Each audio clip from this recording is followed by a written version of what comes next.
This paper has an odd history because I wrote another paper which I sent to Riano, and he wrote back to me and said I needed to change it to present in this conference. So I went through the change and cooked up the neologism Homoeconomico-politicus. Now that's somewhat consistent with a lot of the work I've been doing recently. I've been interested in the interdependence of politics and economics and other values. And so I thought about this, and one of the great questions that my subdiscipline in law has examined for many years is the role of human subjectivity in the legal process. And that raises the question of the role of the observer, the role of the participant. How do you keep them separate? What is this relationship? What we do know is that we legal scientists do work that clearly influences the actual operations of the law. So although we're observers, we're also participators in some sense. So this gave me the idea of looking at the question of scientific consciousness and the extent to which it may be a factor that should be taken into account in some degree by those who are engaged in economic and political analysis and description of our economic and global problems. The first thing that, of course, comes to mind here is this. The scientific consciousness of an economist or a political scientist or social scientist, for that matter, is the great influence of the philosophy of science known as logical positivism. And positivism stresses the importance of separating fact from value. The argument, quite simply, is that you can test empirically phenomena by creating a hypothesis, testing it, and determining its truth or falsity. But you can't do that with values and normative propositions. Their truth must be found at a different level. And that's a very famous insight we got from the philosopher Hume. So what I did was I began to look at the impact just of technology on society today in some very obvious ways, and maybe some not so obvious. For example, we know that DNA has an influence, and there's a complex communication system, but we can't measure it. But we know that it exists. So quite clearly something is happening there. Whether the DNA is connected to our consciousness or whatever, we're not sure, but we do know there's a phenomenon. We know that it exists, but we can't weigh it, measure it, or whatever. And of course, many other areas in the field of energy, people have discovered in the silicon molecule, or some silicon molecules, that it has a great capacity to store energy, an enormous capacity to store energy.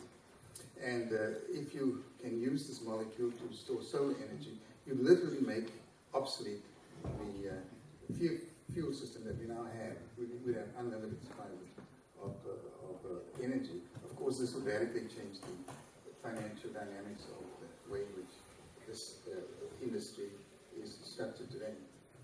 But the most important insights I thought came from quantum physics. And here, Max Planck concluded that there seemed to be a force of a consciousness, an intelligent matrix. The mind is a matrix of all matter, he said. Planck was a hard-nosed scientist, so this was a quite interesting insight into the idea that there's a matrix that may influence our consciousness. And then the most stunning of all was Heisenberg's discovery that when we observe some subatomic particles, our observation influences the particles.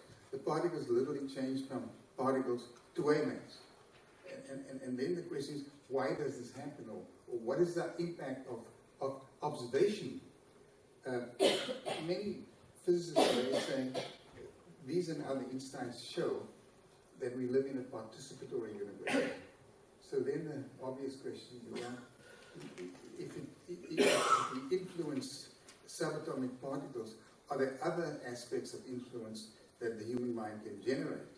Now, our problem here is when we look at the scientific consciousness, there's great debate amongst the scientists. Some say, you can't prove this, it's not worth looking at, it's a waste of time. Others admit, no, there's something there, although we can't measure it, we can't weigh it, and we can't subject it to the normal rules of cause and effect, but we know it's there. And we see in the evidence of many eminent scientists.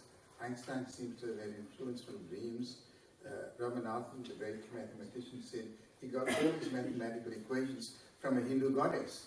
You know, he wrote them all down, sent them to a professor at Cambridge who said, this man is a goddamn genius, you see. And I think there was a Russian scientist, a chemist, who completed the whole atomic cycle of chemistry from a dream. So there are clearly things we don't know exactly, but I think what we can say is that there is something to human consciousness. Now, whether this is the antechamber of thinking is another question, and we don't know exactly what filters into consciousness and what doesn't. And then, if we apply our consciousness in an observation capacity, how will it influence the phenomena we look at?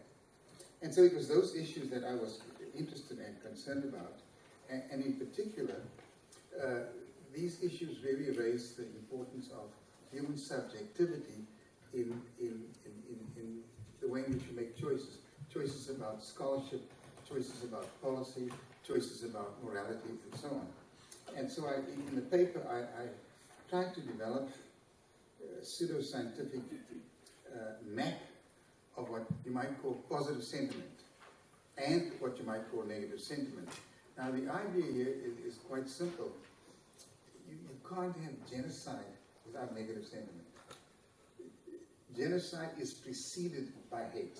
It's preceded by negative sentiment. And the good things we have in life, the universal compassion, understanding, the universalization of peace and dignity, those are functions of positive sentiment.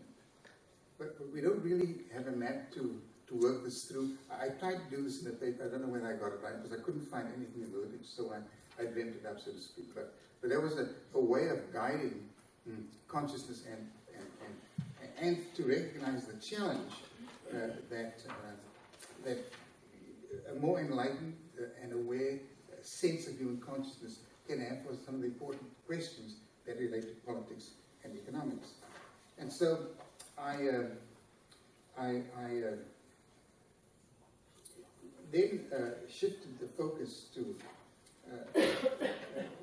a number of things in which we can descriptively say that we can describe the physiological effects of hunger, safety, love, esteem, self-actualization, and so on. But what we need to do is to figure out how these actually imprint on what we study, how we use what we study, and what we think the value implications of our work is, or what values do we use before we decide what to study. So it was those issues that I reflected on, and I tried to use a former president's model that fundamentally politics and economics deal with human needs. Do we really identify what these needs are? Do we indicate what are the value implications of these needs? Would the word needs have any meaning without value? And so I looked at this prism of the Universal Declaration of Human Rights. Of course, power is permeated with value implications, as are the institutions that we generate. Corporations and wealth-producing institutions are permeated with value implications. Wealth for what, in what measure of distribution, etc.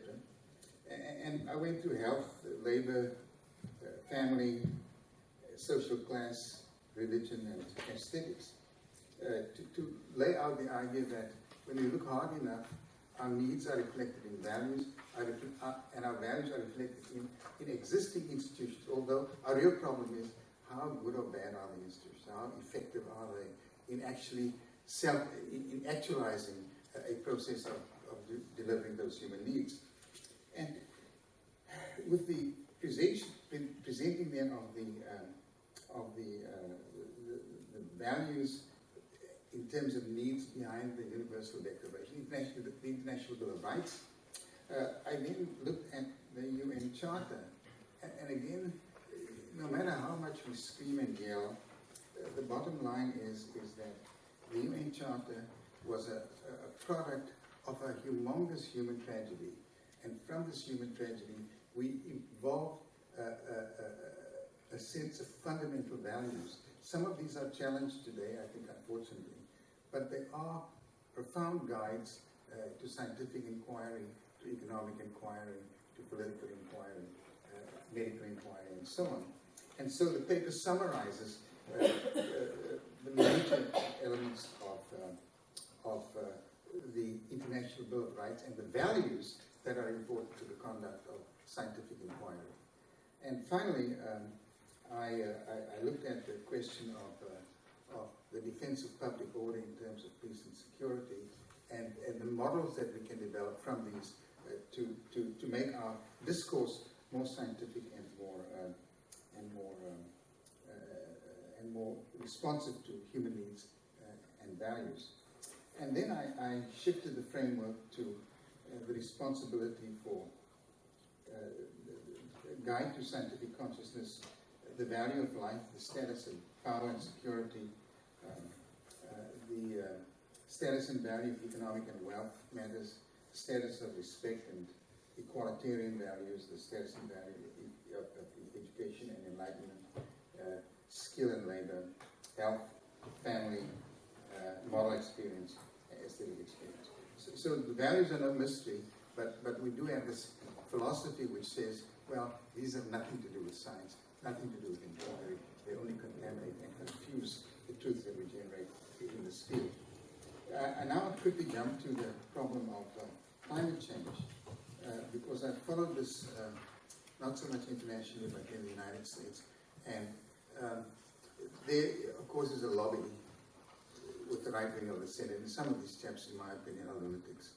But they have launched a campaign to block climate change, to ridicule climate change, to ridicule the scientists who say climate change is real, and so on. And so I looked at this, and I found out that there really, first truth is that you cannot take CO2 out of the atmosphere. Once it's there, it's there. The only way it can be removed is by nature, photosynthesis. So that the more we deforest the planet, the less chance we have of removing any CO2 from the atmosphere. So we need to have some global policies about reforestation. That's not a big deal, but no one's talking about it. At least no one that I know is talking about it. It's not that costly. It's in everyone's interest to have more forests, and that will help. The second is the problem of energy. I mean, you can't be a dope and say, look, we don't need energy. We do need energy. Our life depends on energy. But the question then is, what form of energy do we need, and what form of energy may be dangerous to us? The fossil fuel industry is probably the leading candidate for presenting the clear and present danger to the survival of humanity. That's a fact. The question then is, what can we do with them? Well, I reviewed a great deal of the literature on green energy, and there are enormous innovations now in green energy, so that in fact it could be an extremely profitable form of generating energy without the ecological costs. But now we are confronted with, as I mentioned this morning, a $10 trillion industry. I think it's very hard to put up for grabs your $10 trillion investment. It's going to be a difficult thing to do. But these are the guys that are the key. The sad fact is that at the beginning of this year, a disclosure was made by some investigators that Exxon knew about the dangers of climate change 40 years ago. And they ran a campaign of multiple millions of dollars to deny climate change, to bury their research, and to focus on money buys democracy. They focused on the legislators, they focused on everyone they could think of. They ridiculed the scientists, they did what they could. They have not responded to the reports that have come out. I wrote to the Attorney General to say if they were marketing their product knowing that it's doomed to failure, they are guilty possibility of fraud, and you should investigate it. My attorney general is so scared, she won't investigate them. I understand the U.S. attorney is looking into them, but so far we have no information about what the results are about. But that is a tough question because, in a sense, here we have 155 governments of the UN agreeing to something, but they have no control over these oligopolies with the vast amounts of wealth that they have at their disposal to influence and direct the nature of the future of our planet. So I don't see us confronting and defeating these guys as such. Somehow or other we have to get them to see that it is their interest to move in the energy direction, green energy, and even that they will profit in the long term in terms far greater than, I mean, if they see an enlarged dollar, maybe that will get them to begin to do the research to move in a more constructive direction, and maybe some shaming on the part of the Colloquium and the World Academy and others. But it's certainly an issue that has to be raised, and we have to ask ourselves, where is the sense of corporate responsibility? I gave a major speech a couple of weeks ago in Almaty to the Asian business people, a few 400 of them, and I was asked to talk on corporate responsibility. None of them had heard of the UN ethical principles for multinational corporations. Not one. They had not thought about the ethics of what they're doing. You know? And I just said to myself, now how can you be so blind so that you're doing all these things and you don't care about the environment, you don't care about humanity. The only thing you care about is the bottom line. They were a bit shocked, and I meant to shock them, so I hope they got the message. But in any event, that is the challenge that I think we immediately face. If we are going to be relevant, we need to marshal the scholarly resources. We need to get Homoeconomicus to realize that climate change is real and other issues that affect our community, global community are real, and we need to take some action. I don't know exactly what the strategy should be, but I think we should begin to take a position on some of those activities that are clear and present dangers to the survival of the planet. Thank you.